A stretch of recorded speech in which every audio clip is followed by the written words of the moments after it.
Hello folks, this will be a short and sweet video. Well, maybe not so sweet, but the topic at hand is about HOTAS peripherals, okay? And this comes from a forum post that I commented on and thought might be worth bringing to a wider audience. So I imagine a lot of you that are flying the F-100 are having a tough time with flying it and dogfighting with it and things like that. And I suspect one of the reasons why a lot of people are having problems with it is not because the flight model is detailed or adverse yaw or any of those things, but because people are trying to fly a 2026 high fidelity flight model airplane with peripherals that were engineered in 2004.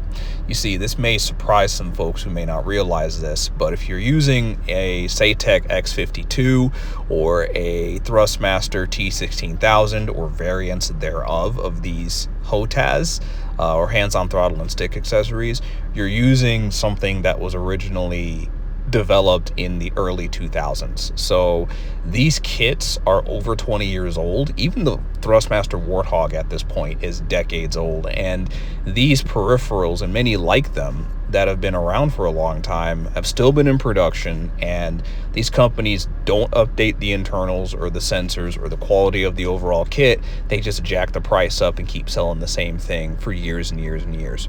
Well, that could be a topic in and of itself. What I want to focus on is on the F-100 and how using these peripherals can cause issues, because unfortunately, again, when you're trying to use a 20-year-old piece of kit with a flight model that was engineered in 2026, you're gonna have problems. And unfortunately, like, I know most of you are probably thinking, well, my particular one isn't 20 years old, and yeah, maybe it isn't, but the internals and the engineering of it are 20 years old plus. And that stuff, the sensors are old, the tracks are old, the setup of it all, like, it's hopelessly obsolete compared to modern HOTAS setups from, say, VKB or Verpil, okay?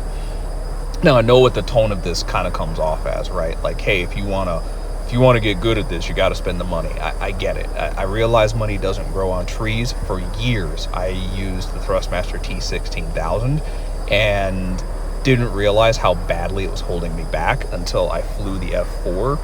I started flying the F4, I should say, with the Thrustmaster T16000, and I was struggling. I was struggling to land it. I was struggling to dogfight with it. I basically turned the stick and the plane turned into a brick.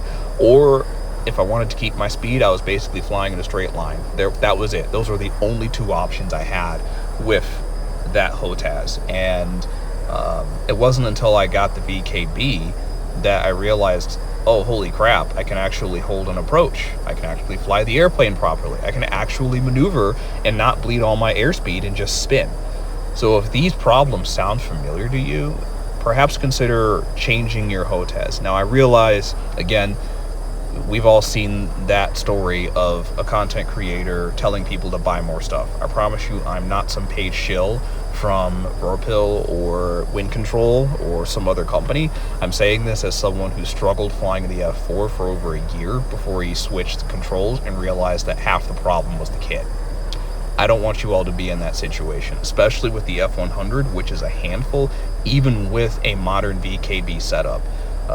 If you're trying to fly this thing with an X52 like the forum poster, I'll be honest, you might be lucky just to get this thing off the ground and back onto it in one piece. Dogfighting, doing tactical stuff, strafing, maneuvering, good luck. I would not fly this thing with a T16000.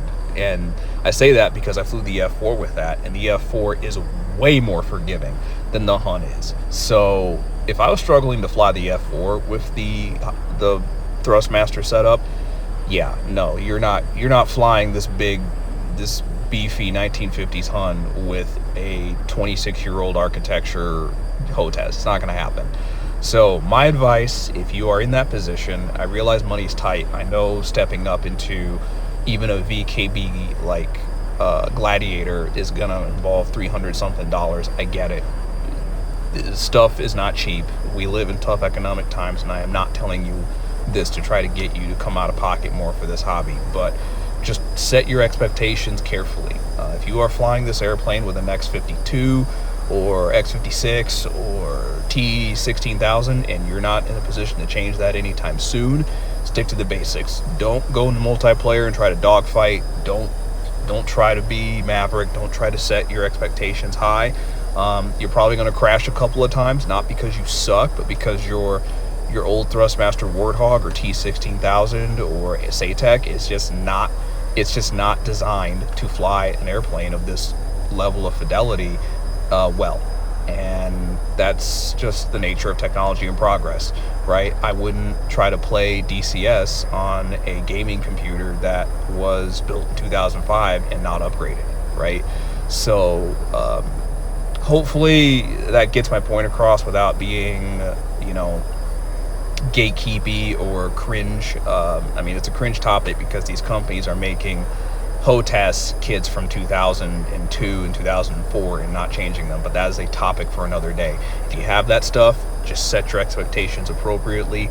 Don't try to be a hero. Don't hold yourself to trying to be a good dogfighter or to butter your landings or to nail that bombing profile, because it's just not going to happen with that kind of technologically obsolete HOTAS. So let me know in the comments how you guys work around it. Share some tips if you have some curves or some dead zone settings that'll help.